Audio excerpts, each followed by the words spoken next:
കുറച്ച് ഓയിൽ ഒഴിച്ചു കൊടുത്തു അതിന് ഇതിലോട്ട് ഫുള്ളും നമുക്ക് തേച്ച് കൊടുക്കും. എണ്ണ ചൂടായിട്ടുണ്ട്. അതിൽ നമുക്കൊരു തക്കാളിയായിട്ട്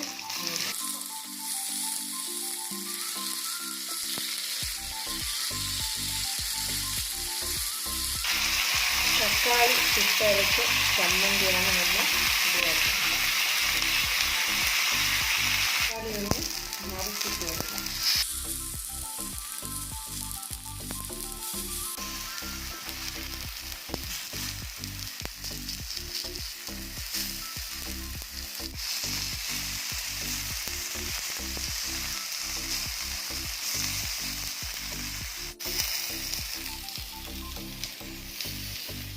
നമുക്ക് മിക്സിയുടെ ജാറിലോട്ടൊന്ന് മാറ്റി കൊടുക്കാം. ഇത് ചൂടോടെ അടിക്കരുത്, ഇത് തെറിക്കും. അതുകൊണ്ട് കുറച്ച് തണുത്തതിന് ശേഷം മാത്രമേ അടിക്കാവൂ. ഇനി നമുക്ക് ഉള്ളി മുളകുമൊക്കെ ഒന്ന് വറുത്ത് കൊടുക്കാം. നമ്മൾ ഇട്ട് കൊടുക്കുന്നത് കാശ്മീർ മുളകാണ്.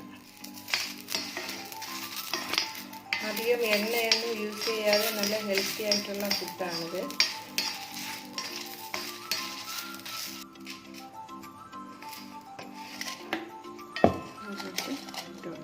അടുത്ത് വെളുത്തുള്ളി, ഒരു 4-5 കഷ്ണം ചെറിയ ഉള്ളി, ശകല പുളിയാണ്. ആപ്പിൾ തക്കാളി ആയതുകൊണ്ട് പുളിപ്പ് കുറവായിരിക്കും തക്കാളിക്ക്. അതുകൊണ്ടാണ് ശകല പുളി കൊണ്ട് ഇപ്പോൾ നമുക്കൊന്ന്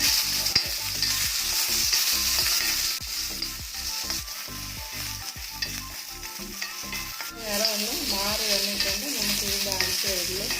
ഇനി നമുക്കിത് ജാറിലോട്ട് മാറ്റി കൊടുക്കാം.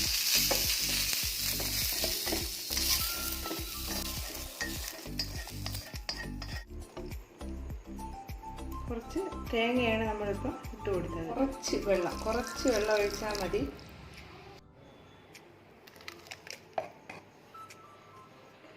കുറച്ച് ഉപ്പിട്ട് കൊടുക്കാം.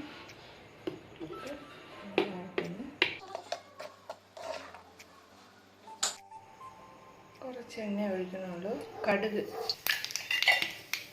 വറ്റൽമുളക്, ഉഴുന്നുപരിപ്പ്,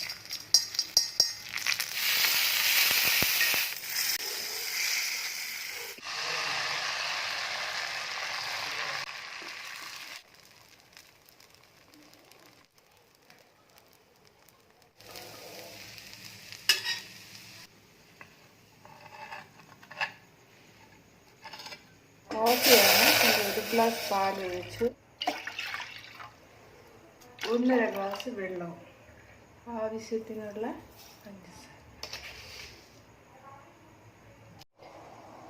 ചുക്കുപൊടി. നമ്മൾ പാലിലെല്ലാം ഇട്ട് കൊടുക്കുന്നത് കപ്പിലാണ്. ഇത് വന്ന് ബ്രൂ കാപ്പിപ്പൊടിയാണ് ഇതിൽ ഇട്ട് കൊടുക്കുന്നത്. ഒന്ന് കലക്കി കൊടുക്കാം. നല്ല തിളച്ചിട്ടുണ്ട്. നല്ല പൊങ്ങി വരുന്നുണ്ട്. നമ്മുടെ പഞ്ചസാരയും ചുക്കുപൊടിയും ഒന്നും കൂടെ അലിയാൻ വേണ്ടിയിട്ട് നമുക്കൊന്ന് ഇളക്കി കൊടുക്കാം.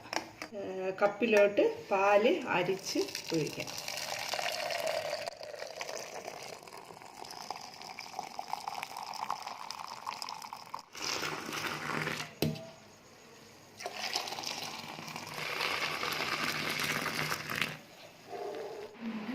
കോഫി നമുക്ക് കപ്പിലോട്ട് ഒഴിച്ചിട്ട്